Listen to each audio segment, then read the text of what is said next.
2 মাস হয়ে গেছে বিয়ে করে শ্বশুর বাড়িতে এসেছি, কিন্তু বরকে কিছু রান্না করে খাওয়ানোর সুযোগই হয়নি এখনো। বাড়িতে আজকে ইলিশ মাছ আসায় আমি প্রথমেই দুটো মাছের লেজ আলাদা করে সরিয়ে রেখেছিলাম, সেগুলো নুন হলুদ মাখিয়ে ভালো করে ভেজে তুলে নিলাম। এবার ওই তেলের মধ্যেই আমি শুকনো লঙ্কা আর কাঁচা পেঁয়াজ ভালো করে ভেজে সরিয়ে রেখেছি। এবার আগে থেকে ভাজা মাছগুলোকে কিছু ভারী জিনিস দিয়ে ভালো করে থেতো করে নিতে হবে, আর ওর মধ্যে থেকে যতগুলো কাটা আছে যতটা পসিবল বেছে তুলে নিতে হবে। মাছের সিদ্ধাটা কিন্তু অবশ্যই ফেলতে হবে।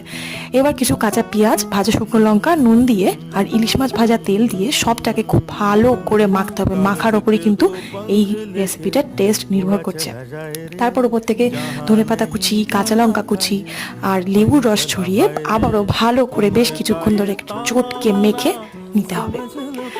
আর সবশেষে বলে রাখি, এটা কিন্তু আমার নিজস্ব কোনো রেসিপি নয়, আশা করি এটা সকলেই জানো। এটা বাংলাদেশের মাওয়াঘাটের ইলিশের লেজ ভর্তা রেসিপি, যেটা ভীষণ ফেমাস। যাক, যার জন্য বানানো সে আঙুল চেটে খেয়েছে, এটা দেখেই শান্তি।